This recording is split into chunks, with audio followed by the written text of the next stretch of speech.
Trust News Center. This is the News Hour.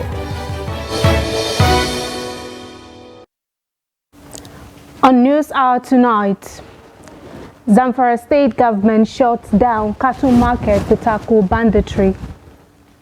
Rising cost of living forces breadwinners to abandon wives and other dependents. PDP wins all 18 local government areas in Edo Council election.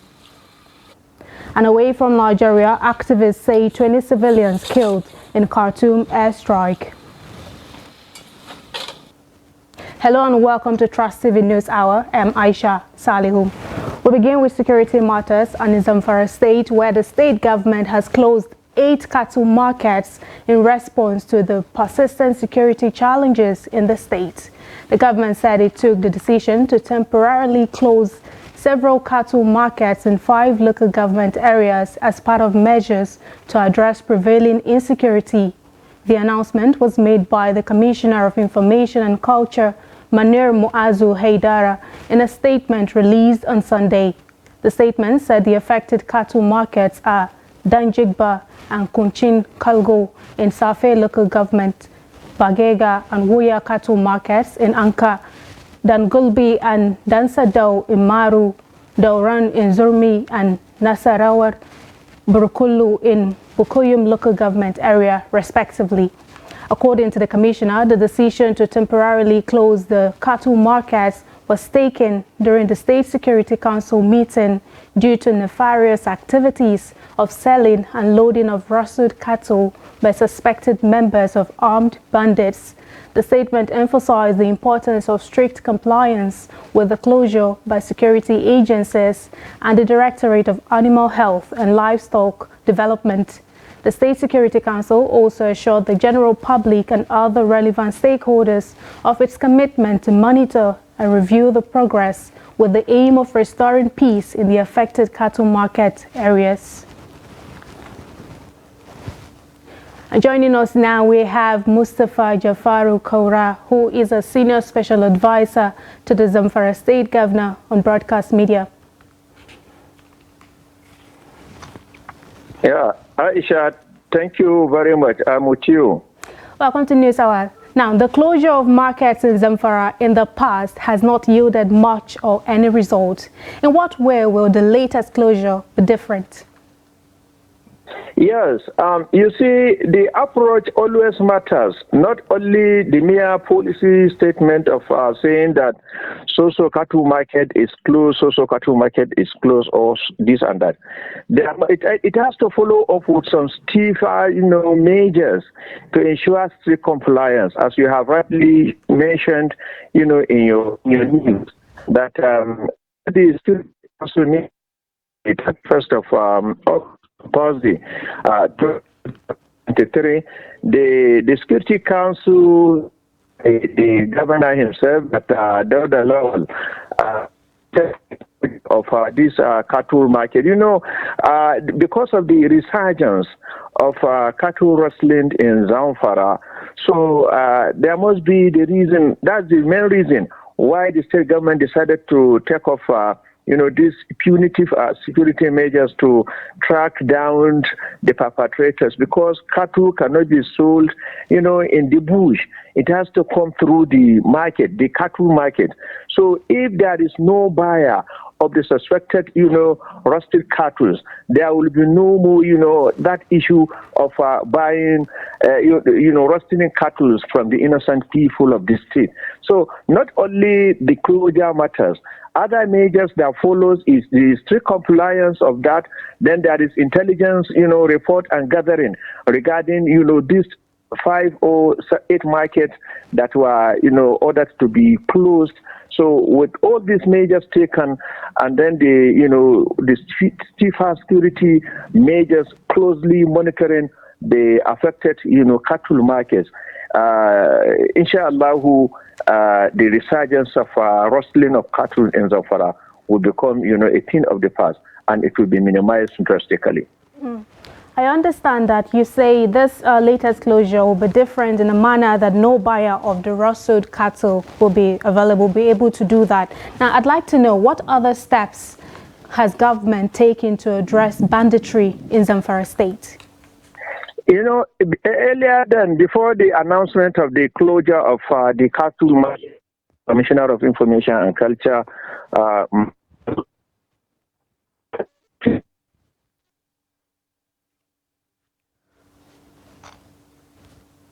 that has to be, discreet in taking those measures, because these bandits are humans.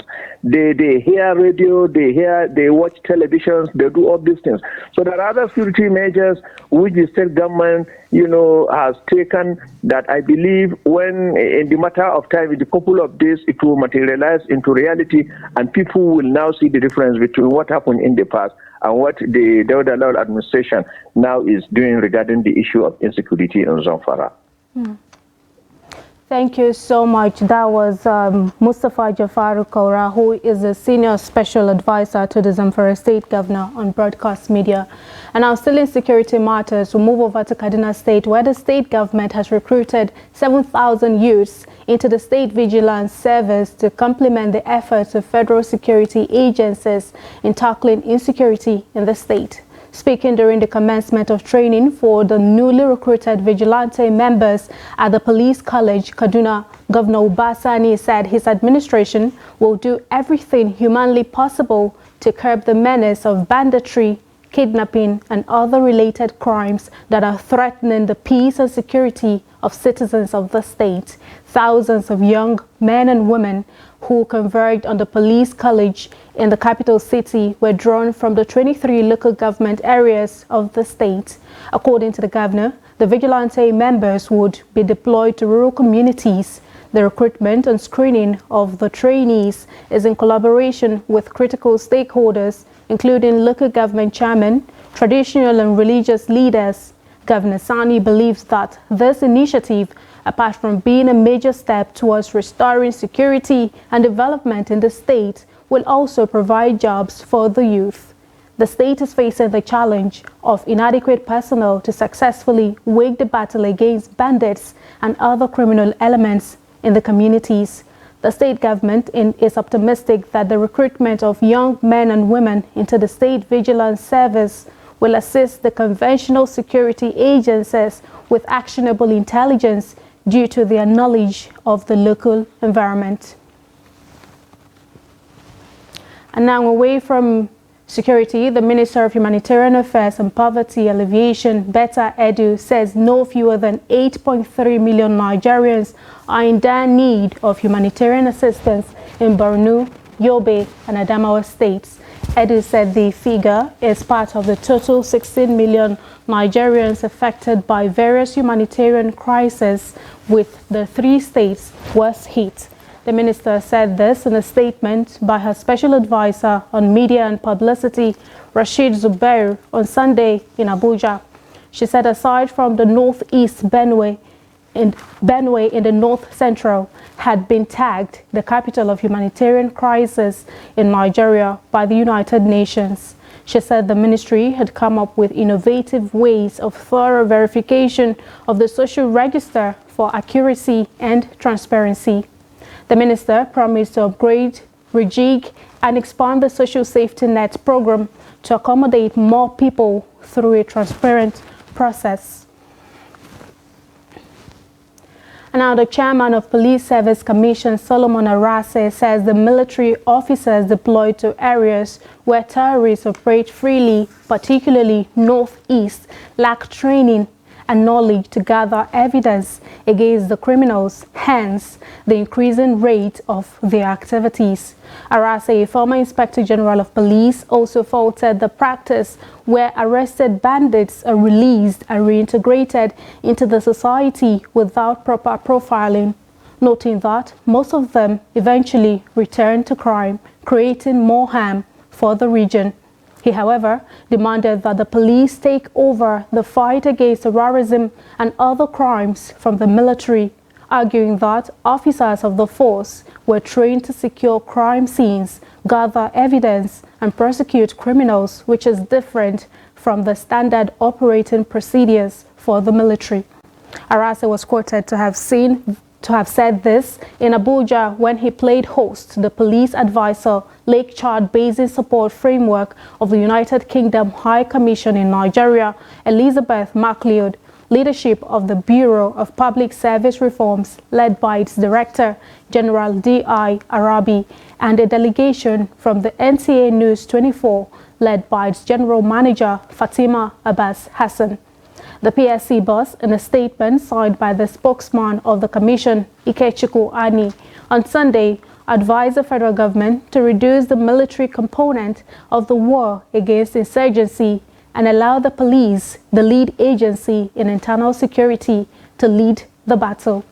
The former IGP lamented that the problem of counter-insurgency mission in Nigeria was lack of inter-agency collaboration and intelligence sharing between the security agencies, adding that conviction rate of less than 5% was disproportional with arrests, and it does not send the right signals. Speaking earlier, the police advisor MacLeod had informed Arase that she was based in Maiduguri, Borno State, and that the project was to assist the Nigeria police in Borno State in tackling the insecurity in the state, noting that the project was being funded by the United Kingdom High Commission in Nigeria and implemented by the Adam Smith International.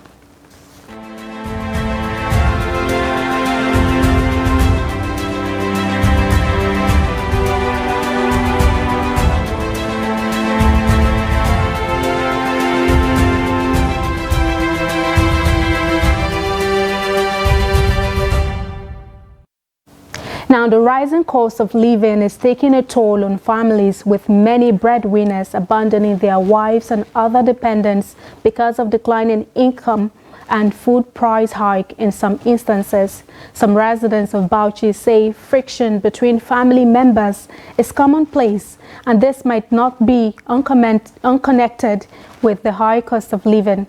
Adamu Imam files in this report. Some men are running away from their families because they cannot afford to pick up their responsibilities. There are also rising cases of women abandoning their homes because of friction with their husbands. Murtala Hassan, a community leader, and Aisha Tusani share their experiences on the current realities. People are facing difficulties. Even me as community leader, on daily basis, more than 20 to 30 persons will knock my door and beg for food. I don't have enough. I'm just pretending. As I'm talking to you now, my wife gave me 100 naira to board Okada and enter town. We are appealing to government to wake up before things get out of hand, since they know best ways. People are facing difficulties. Even me as community leader, on daily basis, more than 20 to 30 persons will knock my door and beg for food. I don't have enough. I'm just pretending. As I'm talking to you now, my wife gave me 100 naira to board Okada and enter town. We are appealing to government to wake up before things get out of hand, since they know best ways. Honestly, between women and husbands, we don't have courage to thank God on situations like this. If you get husband that can bring small to eat, I think it's okay. But if they thought the other way, then problems might arise by the day. Though some men have big problem if a woman gets something fetching money for the family. So he uses that advantage to remain idle waiting for her, and even collects from her he would not pay back.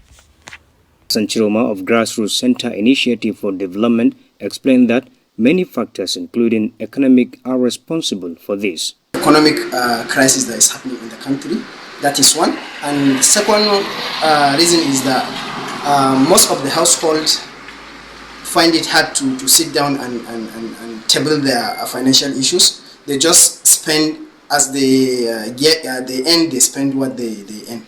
So with this current economic situation, households need to sit down, see their income and see their spending, and see where they can adjust so they can meet off with the daily demands. While some advise intending couples to seek guidance and counseling before living as a family, others say the government should address the high cost of living so as to reduce cases of abandonment.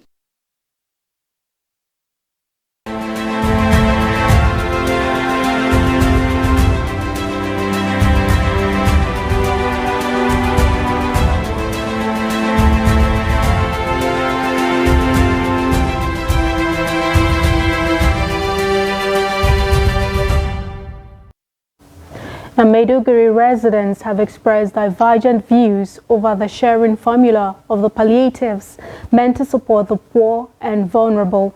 The Tinubu government had announced 5 billion naira palliatives to all states to help cushion the effects of economic hardships and inflation caused by the withdrawal of fuel subsidy. Beatrice Kurusi samples opinions of some residents on the distribution. The report.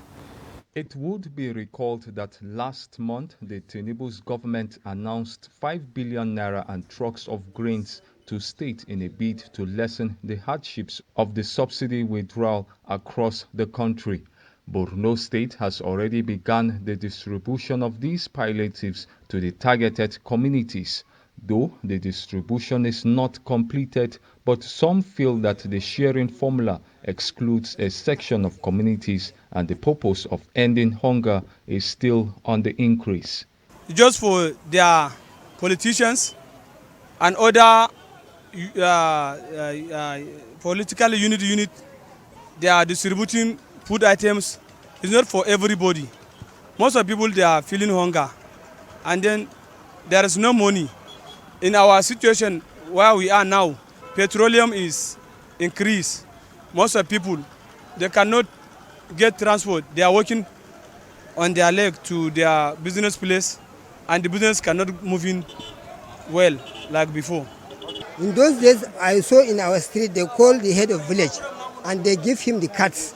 Instead of distributing it to the poorest people, they distributed it themselves. Somebody from Daralawanti, they carry the card to the London and Gwange.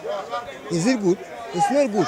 For others, the motive of the government in reducing the hardships imposed by the subsidy removal is the well-being of the people. Alhamdulillah, ya baza abinci. Wallahi situation ya ragu. Alhamdulillah, food was shared successfully to reduce the current situation, and we are very happy about that.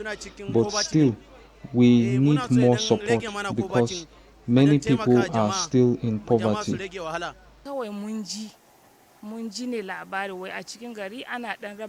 We only heard that they are sharing food commodities in town, but we have not gotten anything till now.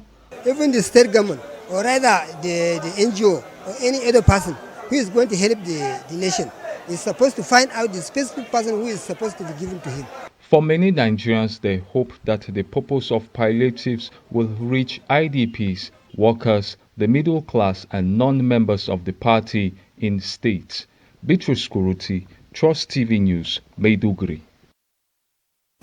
And now to politics. The People's Democratic Party has won in all 18 local government areas in the Edo State local government election held on Saturday, according to results released by the State Independent Electoral Commission. The election was held in all the 18 local government areas of the state, covering Edo North, Edo Central, and Edo South senatorial districts. Apart from the PDP, other major political parties that participated in the election for chairmanship and councillorship of all the wards include the All Progressives Congress and the Labour Party. And now joining us live via phone to discuss the Edo Local Council poll is Usman Bello, who is the Daily Trust reporter in Edo State. He is also the Media Trust Group politics editor. Welcome to News Hour.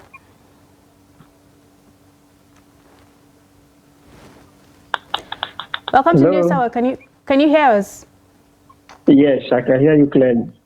Thank you for joining us. Now, I'd like to know, what is your assessment of the Edo Council's poll won by the ruling PDP? Could it pass any integrity test? Well, judging by what happened during the election, it is far from passing the integrity test.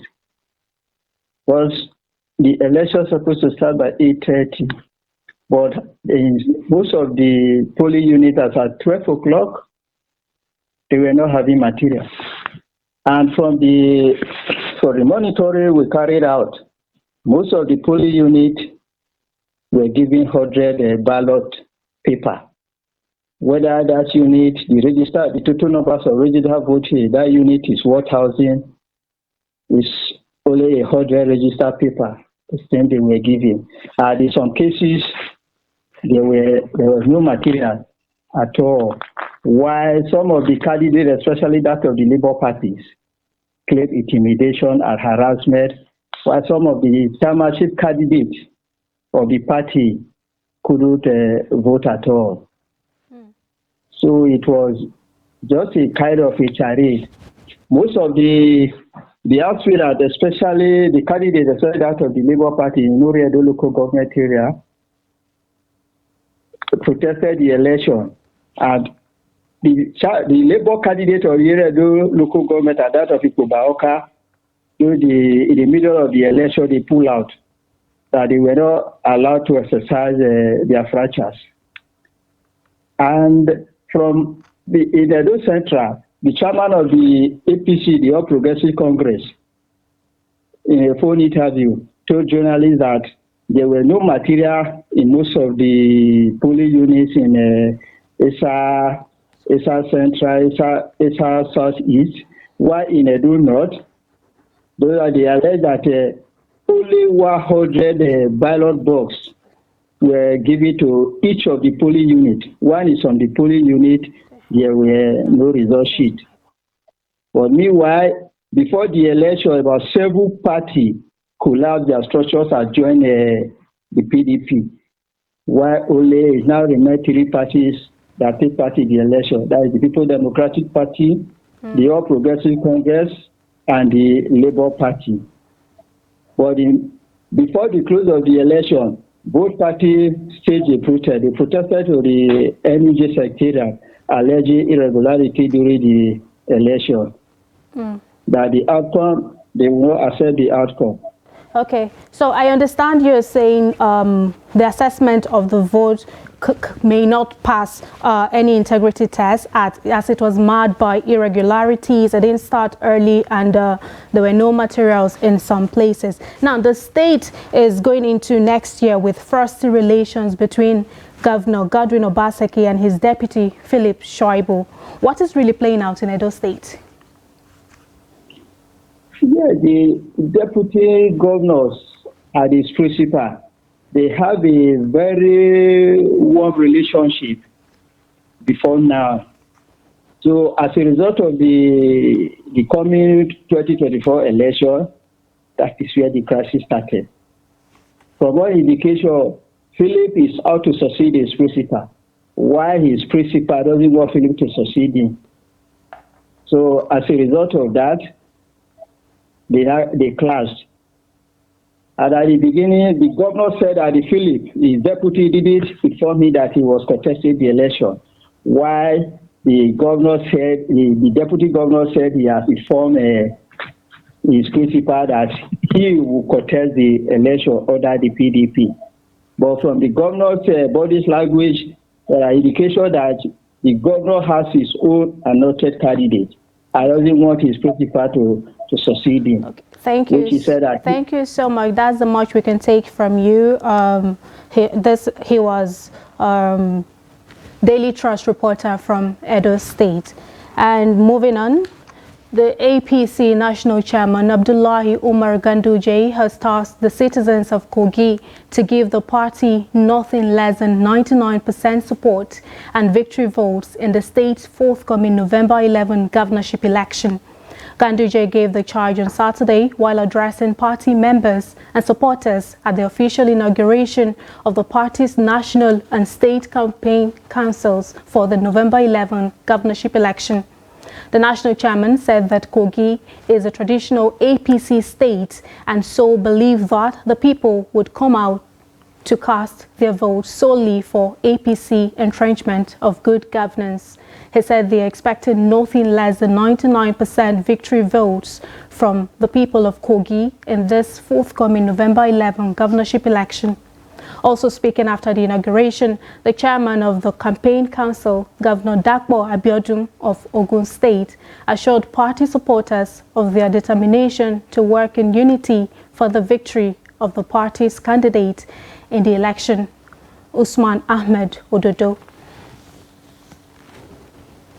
Socio-Economic Rights and Accountability Project has filed a lawsuit against President Bola Ahmed Tinubu over the unlawful ban and withdrawal of the accreditations of 25 journalists and media houses from covering the presidential villa. According to reports, the federal government recently withdrew the accreditations of some 25 journalists from covering activities at the presidential villa, Abuja.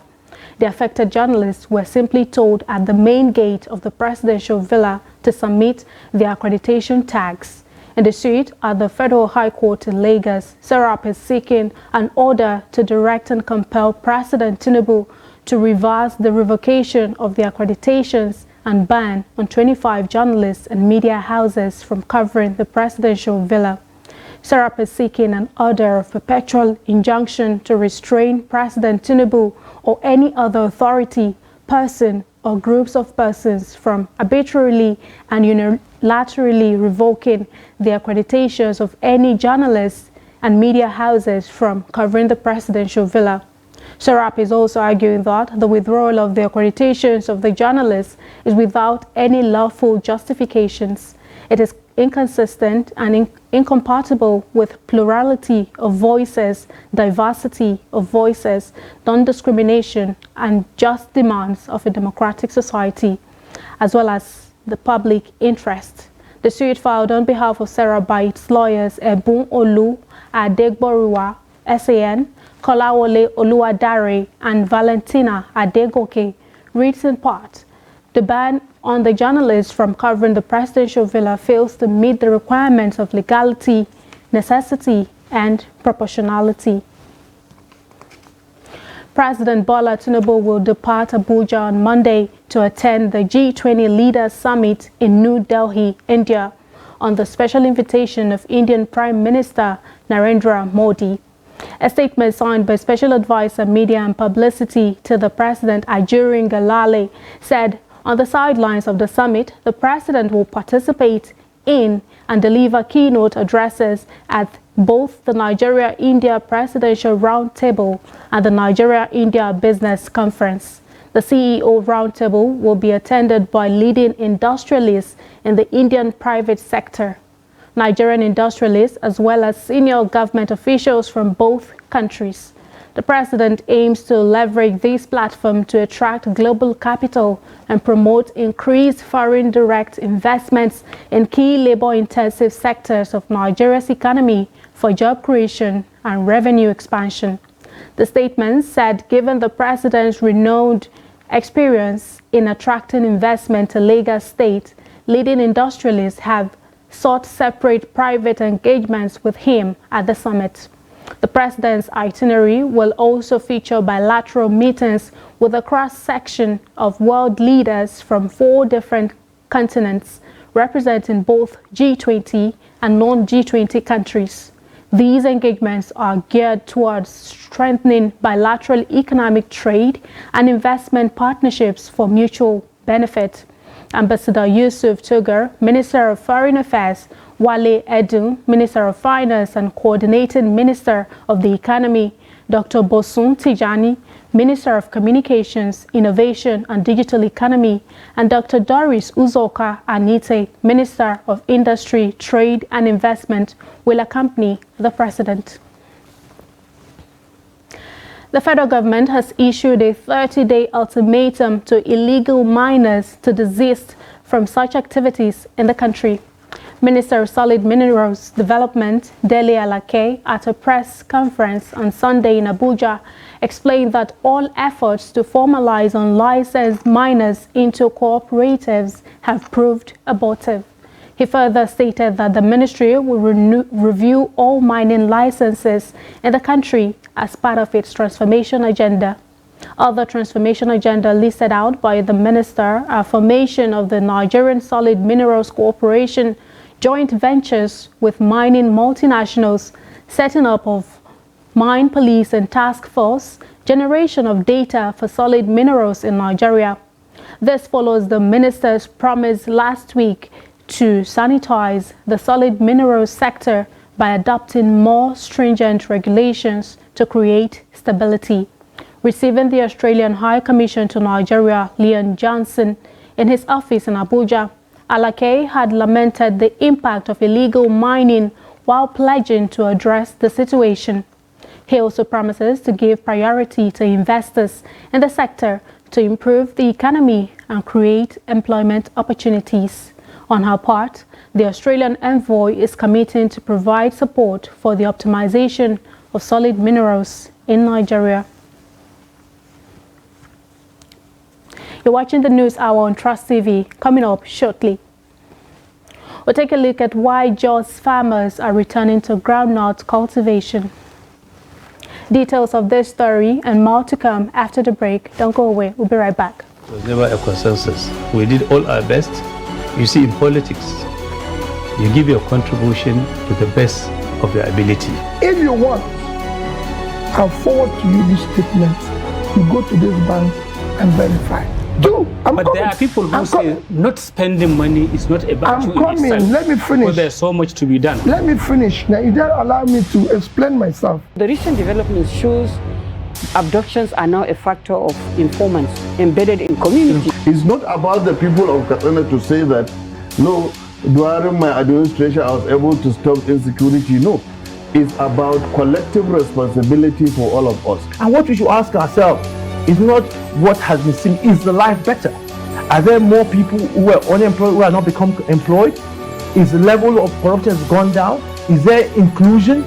All those issues. We're actually a gas country with associated oil. Our focus has always been on oil, that we have never paid significant attention to gas. To do it effectively, we need to have honest conversation with ourselves. Government needs to come down from its high horse and communicate with the people and build trust. There must be a solution. We cannot continue this way. They must come back to the table and agree. So whose child will do deny education? All these children that sit for jam, they want to go to higher institutions. But just a short while ago you were saying that why bring 10 children when you cannot cater for them? So why bring more universities when you cannot cater for the existing?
Welcome back. This is the News Hour on Trust TV.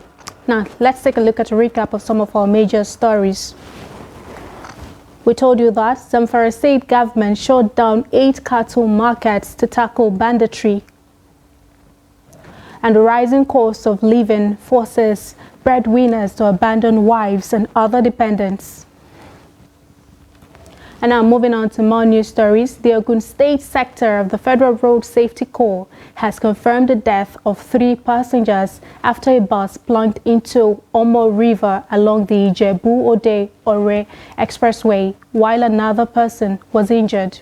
According to a statement by the Chief Route Commander and Public Education Officer of the sector, Florence Okwe, the incident occurred yesterday morning and involved a Toyota Sienna with the registration number APP 830HX. She said the suspected cause of the lone crash was excessive speed, which led to loss of control, resulting in the vehicle plunging into the river. The injured victim was taken to Hope Clinic, J4, for medical attention, while the corpses were deposited at the State General Hospital morgue, Ijebu-Ode. The Ogun State Sector Commander of the Corps, Anthony Uga, described the crash as an avoidable one if caution was considered. He further lamented the speed violation among motorists, especially the commercial vehicle on that route. The sector commander appreciated the effort of the local divers for the rescue operation and also sympathized with the families of the victims. The Lagos State government on Sunday issued a fresh flood alert, prompting some residents of the state to prepare for flooding in the month of September. This followed the release of an updated 2023 water releases forecast for flood control by the Ogun-Osun River Basin Authority. In a statement by the Permanent Secretary, Office of Drainage Services and Water Resources, Leko Shodende, the affected catchment areas include Alagbole, Meiron, Maidon, Kara, Ishari Olowara, Agility, Owode Onirin, Owode Elede, Agboyi 1 and Agboyi 2, Ajegule, Itowolo, Majidun, Ibeshe, Bayeku, and Lekki Aja access. Shodende said the utmost concern of the state government is safety of lives and properties of residents, urging residents and property owners of the listed areas to be ready to move upland when the water level rises, showing signs of flooding, just as it is advisable to all residents across the state. The Permanent Secretary said comparatively a total of 968.6 millimeter was recorded as amount of rainfall for the 12 months of 2021, just as a total of 1,140 millimeter was the recorded amount of rainfall during the 12 months of 2022, while in the first 8 months of 2023, a quantum of 128.6 millimeter has already been recorded, which means when the remaining 4 months in the year is factored in, a very high intensity of rainfall would be recorded for the whole year.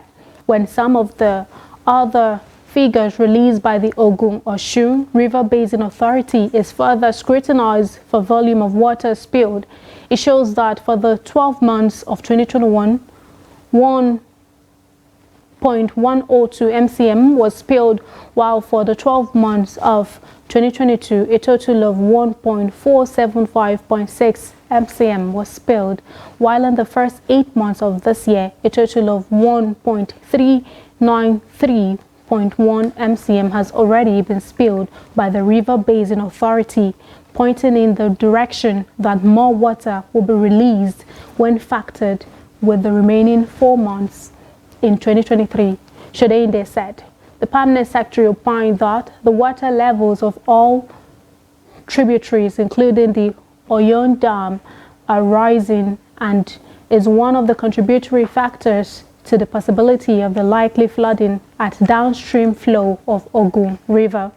He stressed that the same applies to all the channels and tributaries that discharges into the lagoon, which may experience tidal lock and flow back because of the high water level that prevent discharges leading to flash flooding.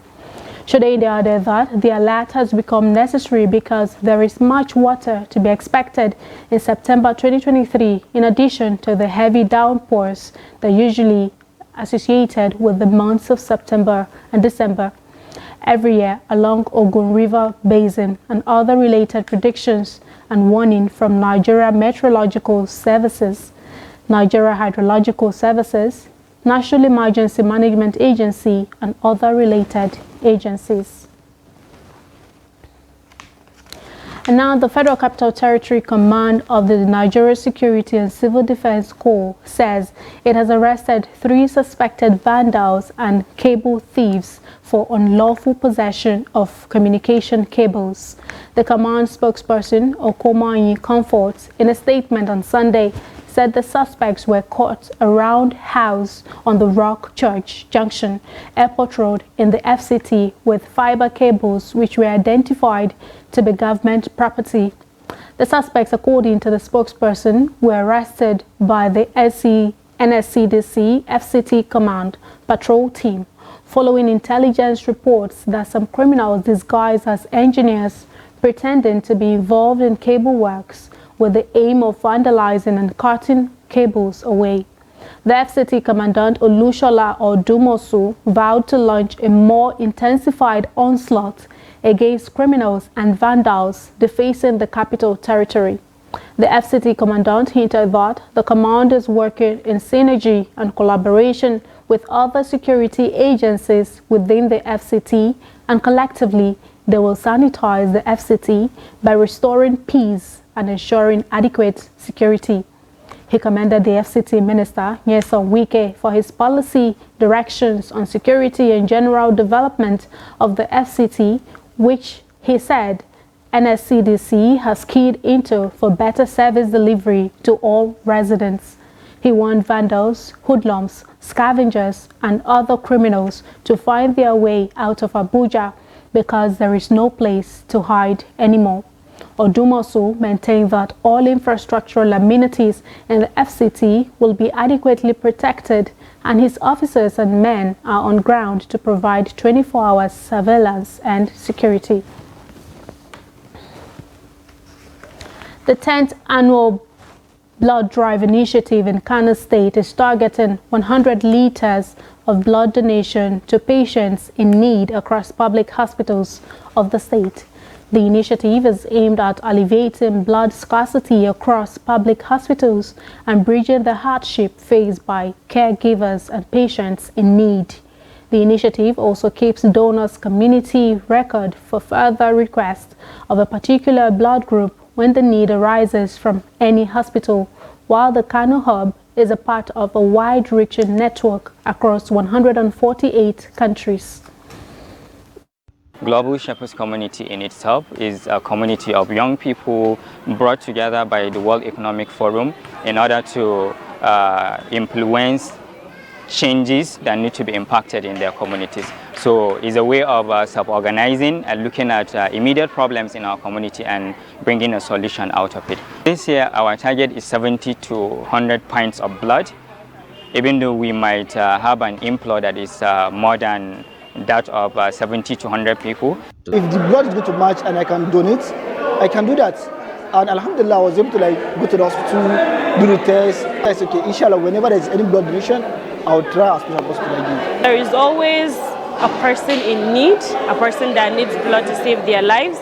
And I feel like since this is like an initiative or a movement that comes up once in a while, more like once in a year, so if it's happening and you feel like you can donate or you can bring a friend or family to donate, that you don't know who you are helping, you don't know who you're saving, and you don't know how this good deed is going to come back to you. It helps in lowering or rather regulating blood pressure. As we know, our society is full of people suffering from high blood pressure. So if we get to donate your blood from time to time, at least once in 6 months, so it will help reduce the risk of having high blood pressure, and as well it will reduce the level of cholesterol in your body, which indirectly it helps your heart. And now away from health matters and now to agriculture. Farmers in Jinger town of Basa, local government area of Plateau State, have explained why they are gradually returning to groundnuts farming after years of abandonment. The farmers told Trust TV's Adomusa that low price in the past was a major factor that discouraged farmers from going into groundnut cultivation. Now let's take a look at the report. In 1960s, Groundnut pyramids were built in northern Nigerian cities, such as Kano, where groundnut production was a major contributor to the economy.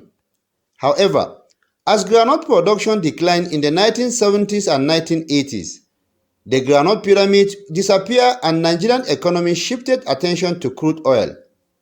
Farmers in Jingir say groundnut production declined in the past because of certain factors, but huge potential is now motivating them to return to the cultivation of groundnut. Before now, farmers abandoned groundnut cultivation because it wasn't lucrative, but today they are gradually returning to it. This is so because the few people that remain in the business are getting good money, and the high cost of fertilizer, which prevent many people from going to maize farming, has also led many farmers to return to groundnut cultivation, which doesn't require fertilizer or much resources. Asked if groundnut cultivation is now profitable, some farmers answer in the affirmative. Groundnut cultivation is profitable now. Before now, it was abandoned because it wasn't profitable. But today, many are venturing into it due to the money that they are making from such farming. It is a cultivation that you cannot spend much, and if you are lucky, you harvest much.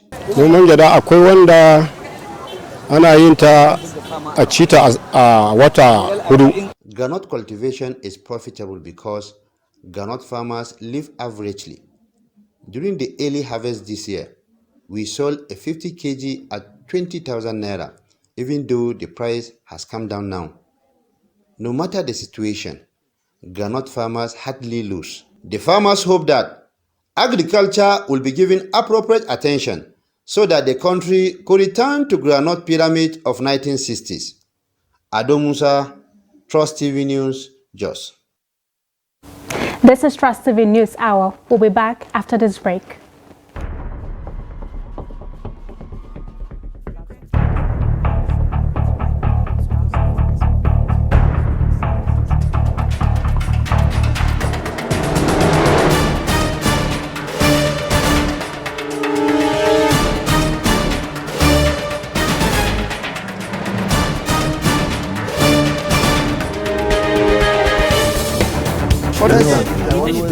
That's great.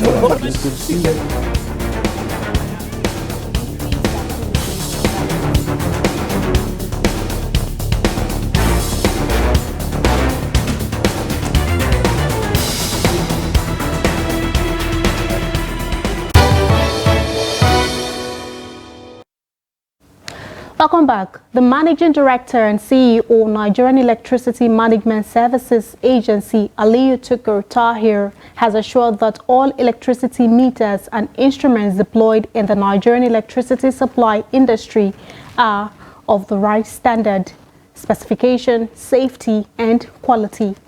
In a statement, Tahir said the issue of standard transfer specification prepaid meters upgrade was to enable meters to receive tokens while recharging their meters, as the current system would not take in the current tokens if they are not upgraded after November 2024. He said the token, which is through the token identifier rollover, would commence soon by the distribution companies in Nigeria. He advised electricity consumers not to fear, stressing that the token identifier is a 24-bit field contained in STS compliant tokens that identifies the date and time of the token generation, which he said is used to determine if a token has already been used in a prepaid meter. According to him, to overcome the TID rollover occurrence, all meters will require key change tokens with the rollover bit sets, which will be provided by the utility companies when the key chain tokens are imputed. That process will force the meters to reset the TID stack memory to 0 and change the meter key at the same time. And now away from Nigeria, residents of Khartoum on Sunday were awakened by artillery and rocket fire hours after an airstrike in the city's south killed at least 20 civilians, including 2 children. According to a statement by the Neighborhood Resistance Committee, the death toll from the aerial bombardment in southern Khartoum has risen to 20 civilian fatalities. They are among many volunteer groups that used to organize pro-democracy demonstrations and now provide assistance to families caught in the crossfire between the army and paramilitary fighters. In an earlier statement, they said the victims included 2 children and warned that more fatalities went unrecorded as their bodies could not be moved to the hospital because they were severely burned or torn to pieces in the bombing. Since war began between the regular army and the paramilitary rapid support forces on April 15, about 5,000 people have been killed, according to estimates from the Armed Conflict Location and Event Data Project. The Sudanese armed forces control the skies and have carried out regular airstrikes, while RSF fighters dominate the streets of the capital. Western countries have accused the paramilitaries and allied militias of killings based on ethnicity in the Western Darfur region, and the International Criminal Court has opened a new probe into alleged war crimes. A curfew has been imposed in the northern Iraqi city of Kirkuk after rival demonstrations by Kurdish and Arab residents descended into deadly violence, according to officials. Prime Minister Mohammed Shia al-Sudani ordered the curfew in Kirkuk as well as extensive security operations in the areas affected by the riots, according to a statement from his office on Saturday. He called on all parties to play their part in preventing strife and preserving security, stability, and order in Kirkuk Governorate. At least 1 civilian was killed and 8 people were injured, a local official said. But the circumstances surrounding the death were not immediately clear. The director of the local health authority, Ziad Khalaf, told the AFP news agency, adding that those injured had been hit by bullets, stones, or glass. He said a member of the security forces was among the injured. Tensions have been brewing for nearly a week in Kirkuk, which has historically been disputed between the federal government in Baghdad and authorities in the semi-autonomous Kurdish region in the north. And now finally to sports news. Home favorite Cyril Gane stopped Sergey Spivak in the second round at UFC Paris, setting up a potential bout with Britain's Tom Aspinall. Aspinall, 30, was cage-side to watch the heavyweight contest at the Accor Arena after targeting a fight with the winner. After outclassing Spivak on the feet, Gane said he would face whoever he has to earn another title. Former interim champion Gane, 33, was competing in his first fight since defeat to John Jones for the undisputed belt in March. Aspinall returned from a year out with a serious knee injury in July, stopping Marcin Tybura in the first round, and has called to face the winner of Gane and Spivak as a means of earning a title shot against Jones. Spivak, meanwhile, came into the fight having won 3 bouts since defeat to Aspinall in 2021, with the 28-year-old targeting a win over Gane to mark the most significant moment of his career so far. The Moldovan was largely outclassed, however, as Gane's superior striking and elegant movement allowed him to land an array of shots without being countered or taken down.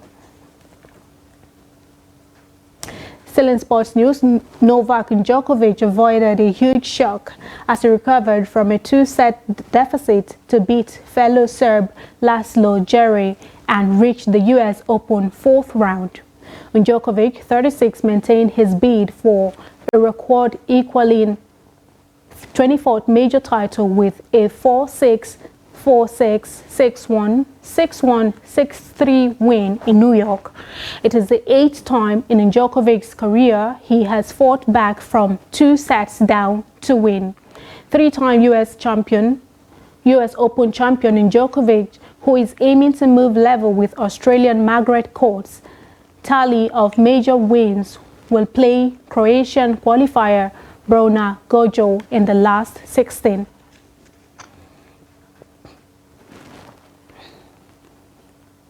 And now, just before we go, here is a kicker. Admirers call him a master in the art of electronic waste. Born in the city of Buyo in the southwest of the Ivory Coast, Mono Desire Kofi has always had a passion for art. That passion and his obvious skill recognized throughout his school-going years and then through college gave him what so many creators on the continent dream of: professional training and then a career in visual arts. Let's take a look.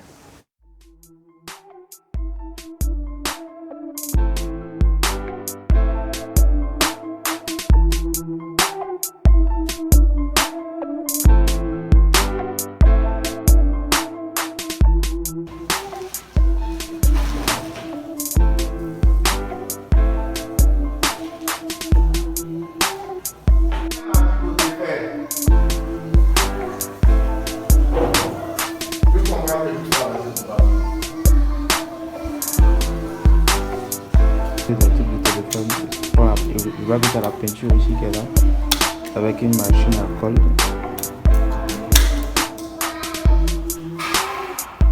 C'est pas aussi compliqué que ça.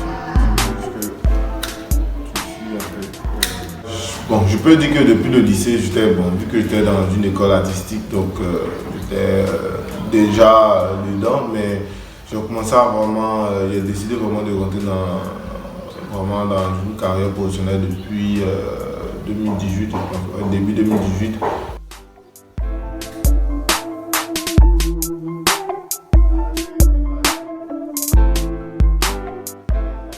On fait un dessin, qu'on suit ça pour pouvoir s'orienter maintenant. Bon, après, il y a les détails aussi, tout ça là. Bon. Le côté artistique, il va rentrer en ligne de compte parce que c'est pas aussi simple que ça, parce qu'on ne colle pas pour coller en fait. Pour qu'à la fin on ait une image ou on ait quelque chose. Donc du coup c'est ça qui rend un peu difficile de travailler. Comme c'est... Moi j'ai grandi dans un environnement où il y avait ces déchets là qui étaient assez ouverts. Donc étant petit, je me suis dit pourquoi ne pas faire quelque chose d'assez original en essayant d'apporter quelque chose de nouveau, dans le sens même où il véhicule un message propre en fait. Et le téléphone, je me suis dit, si il va véhiculer un message, il doit prendre quelque chose qui appartient à l'homme et l'homme a utilisé en fait, que l'homme a rejeté, qu'on va ramener en fait sur une autre forme. Mais voilà, un message qui véhicule. Voilà, je travaille sur tout ce qui est d'actualité généralement et ce qui touche aussi ma sensibilité. Donc voilà, il y a toujours un message. C'est pas vraiment, le message c'est pas le recyclage en fait. Le recyclage c'est juste que c'est juste une cause que je défends en fait, mais ce n'est pas ça le plus important. Le plus important c'est que c'est le message que chaque fois apporte en fait. That's Kofi mastering the art of electronic waste and doing the continent proud. With that, we've come to the end of News Hour on Trust TV tonight. Do not forget to follow us across all of our social media platforms and also join our YouTube live stream for more programs and documentaries. I'm Aisha Salihu. Thanks for watching.